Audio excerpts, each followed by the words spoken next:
So the first part of Prism Communications marketing strategy is attract. Now attract, like I talked about, is the function of driving new traffic, new prospects, people who would have not heard about your business otherwise, and driving them to your website and making them aware of what you do. Now if you think about a website, I think a little over a year ago, statistics said there were 75 million websites on the World Wide Web. And probably only about a third of those websites actually get any traffic. So 2/3 of the websites out there are doing nothing and just sitting there because people built them with this idea that people would actually come to their site. And building a website, the analogy I like to use is you're looking at an overhead photograph of the Amazon rainforest.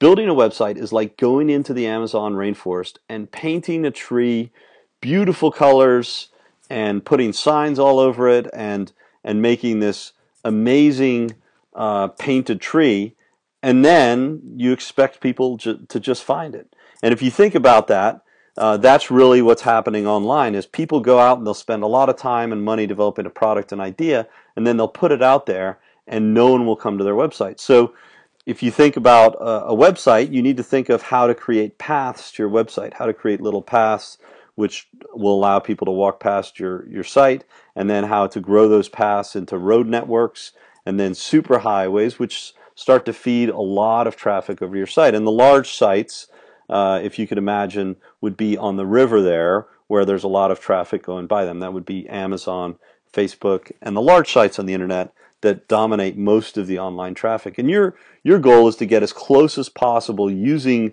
those sites and their already established road networks to divert some of it over to yours. So this is an outline of the approach Prism Communication takes with our clients and those that we consult with on how to attract people to your website. And really, it's a phased operation that you need to integrate completely. So we have, first of all, the first priority, the quickest and easiest way to get traffic to your website, although it costs money, is pay-per-click advertising. The next quickest and little bit less easy way to get almost immediate traffic to your website would be cost per acquisition marketing. And then optimized online press releases. And then finally, the ones that take a little bit more time, or a lot more time really and effort, but can lead to your longest and most fruitful efforts in developing strategy, is search engine optimization. And that's getting ranked naturally in Google for the keywords that are important to your business, and more importantly, that are important to your clients, so that they know that you're out there. And then finally, I have email marketing, and I have that with a couple asterisks next to it, because email marketing is important not just for attract, but also for the other operations in an internet marketing strategy, which would be convert and relate. Email marketing is like the hidden glue that holds it all together, and really, I believe, is a foundation of a successful internet marketing strategy across all the different spectrums of internet marketing. It really ties it all together, and most businesses make almost no use of their email marketing potential, with sometimes very substantial email lists lying really unused and leaving a lot of money on the table. So pay-per-click advertising is hands down the quickest and easiest way to get traffic to your website. And it's also quite difficult and can be dangerous for many businesses who end up losing money online. You see, pay-per-click advertising is incredibly competitive. Just a few years ago, in a lot of industries, there were only a few companies using it, and they were able to make quite a bit of money, pay as little as 10 or 20 cents a click to get visits to their website. But that's the days of free or almost free paid traffic to your website are long gone, and most industries have reached an equilibrium point in pay-per-click advertising. Of course, when new products emerge, there's a short window where there's a lot of opportunity, but usually it gets very competitive very quickly, because more and more businesses are transitioning to online marketing as the foundation of their strategy, not just a sideshow that they give to someone in their marketing department. So the first and biggest source of paid traffic is Google AdWords, which dominates about 60 to 70% of the paid search networks. And then you have Yahoo and Bing, which actually are combined and run off of the same ad network. So that's about 30% of the total paid traffic that could be available to you. And on the Yahoo and Bing network, a lot of times you can get traffic for less of a cost than you'd have to pay on Google AdWords, because most pay-per-click managers know Google AdWords, but not as many of them know how to use the Yahoo and Bing search network. So there's actually some really good opportunities if you take a little bit of time to invest in operating on both networks, and you want to test both to see which one might be more profitable. Then you have the Microsoft network ad network, which is a banner ad network. Yahoo and Google also have banner ad networks. And finally, you have Facebook ads. And then there's a new field in pay-per-click advertising, which is called retargeting, where you can put pixels on your website that allow you to retarget traffic after they've left your website, or you can put a pixel on a partner's website, so guests who go to their website can also see ads for your website before they've even ever been to your website. So it's a very effective way of finding people who have a level of interest in either your product specifically or products in your industry, and getting some very highly qualified traffic for not a huge cost compared to what you would pay sometimes on the pay-per-click advertising networks where you're bidding on specific keywords. The next form of growing traffic to your website is something that many internet marketing managers and business owners have never tried, and it's really a shame, because cost per acquisition marketing is, aside from paid search, the quickest way to get a lot of traffic to your website quickly.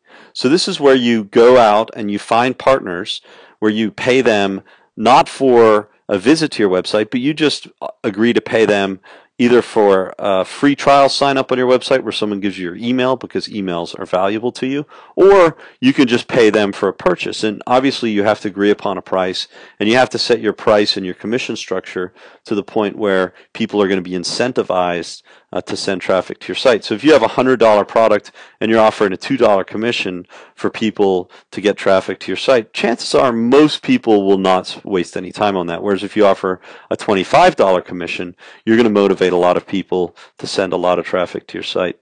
The next way to form cost per acquisition marketing is through affiliate marketing, and this is where you go out to different people who are in your industry and you sign them up as joint venture partners, and you use some kind of software program like we use Infusionsoft, which is a highly customizable off-the-shelf marketing platform, which allows you to set up affiliate programs for people who sell your product.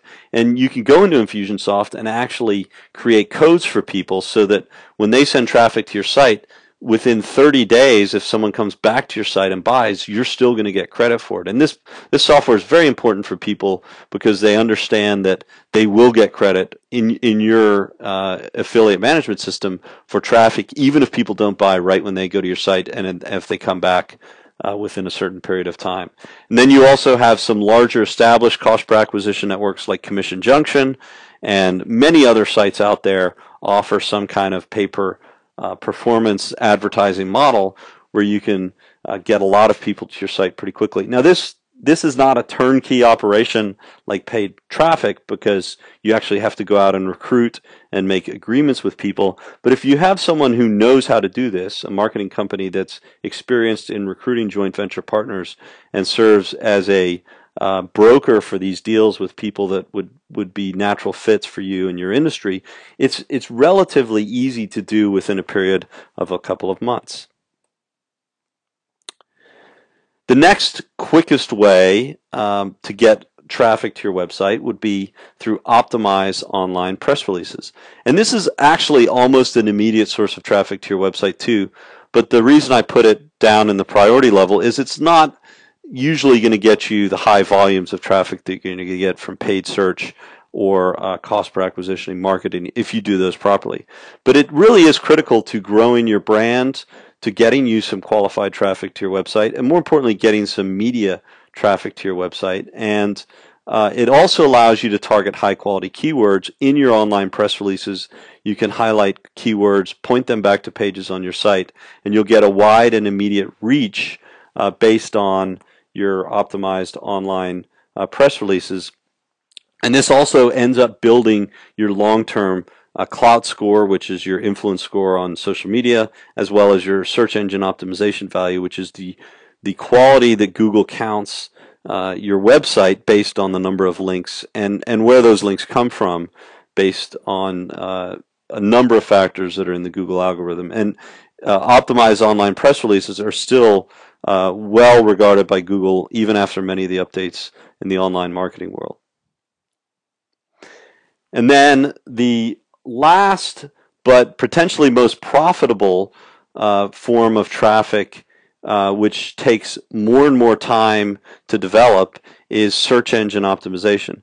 So search engine optimization is like the holy grail of internet marketing, and every website wishes that they were at the top of Google for a keyword, because then that traffic is, I like to say, free. But it's never free, because to get to the top of Google for a certain keyword, you're going to spend either a lot of money paying someone to help you get to that point, or B, you're going to spend a lot of your own time and sweat and hard work doing it yourself. And I hope all of you know, as business owners and marketing managers, that your time is money. And time spent on search engine optimization could be time that you spend on lining up marketing deals offline, or joint venture partners for cost per acquisition marketing, or writing blog posts, or other things that could help you grow your business. So it really is a trade-off if you decide that you want to take all of this on yourself. And you also need to understand that rules are always changing for search engine optimization. So if you learned how to do SEO about a year or two ago, and you learned a few tricks such as article spinning and how to put articles on content sharing sites that point back to your site, if you did that, chances are in the last year, Google penalized you based on these tactics, because what Google went in and did was they determined which tactics they believed were creating artificial search results for their users that were giving their users lower quality sites. So Google's main goal, they do service businesses because they like you because you pay advertising fees, but their main goal, and the one that is a foundation of their business, is to serve their customer. And their customer is not necessarily businesses. It's really about the millions of people who use Google every day to search for things that they need, because those are the people that create their large user base and their market value, so they can turn around and charge the businesses, which is you, a lot of money for ads. So if you type in Chinese restaurants in New York City and an Italian restaurant comes up in the number 2 spot in Google, clients are going to get upset and they're going to go check out Bing or other search engines. So you always have to understand that gaming the system in search engine optimization as a long-term strategy is going to come back to haunt you. Even if it might get you a short-term bump in traffic, it's just not worth it, and you might as well go use that money and time on some other strategy which will work better anyway. Then the next point about search engine optimization is quality backlinks are constants. If the New York Times writes an article about your business saying that New York Chinese restaurants, you're the best one out there, and they have a link to your site, Google's always going to give that value, no matter what the different rules are in backlinks and how they weight it. If you have a high quality site that gives you real credibility, and it's not only going to give you rankings with Google, but it's also going to get you a lot of traffic. So you want to focus on creating high quality links on the web, because Google just looks at which sites everyone's pointing to and where to go to send people in terms of a credible site in your industry. And then finally, social media is increasingly important. Google has launched the Google Plus network, which some people view as a competitor to Facebook, but really that is Google's way of helping you, when you're signed into your account, get more accurate and personalized results. Because if you've done something before and you allow Google to record your information, they're going to start to build up a track record for you. And really the only reason they're doing that is to give you the results that you want before you even know that that's the results that you're looking for. There's some highly targeted search engine optimization efforts going on by Google so that they can continue to give you more and more relevant answers to the questions that you're asking. And finally, email marketing is one of the keys to driving traffic to your site. It amazes me when I look at clients who have large email lists and they never email their email list, which is usually consisting of people who've taken an action to get on that list voluntarily, because the laws say that you have to opt into an email list. You can't just go collect them. So what you do is you get someone to buy your product and then you're afraid to talk to them because you don't want to be bothered by them. Well, they bought your product, so you should remind them of future opportunities to buy your product. And if you have a list of any number of people, the first thing you should do when you want to grow traffic is get your email marketing strategy right. Now, if you don't have a large email list, obviously you need to go to other sources of traffic.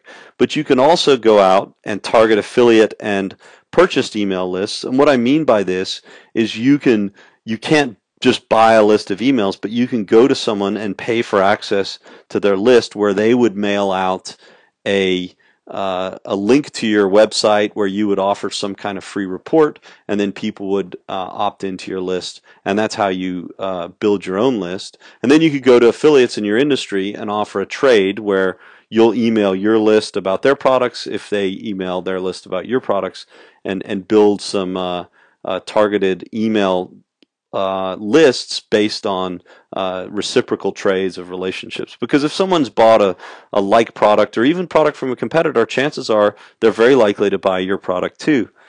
So if you work together instead of against each other, both companies can benefit from something like that. And finally, you can target company email list, your company email list, to drive traffic as you build it. So you first of all will focus on building that email list, but then you want to continuously come back to that list and drive traffic back to your website from people who've already been there.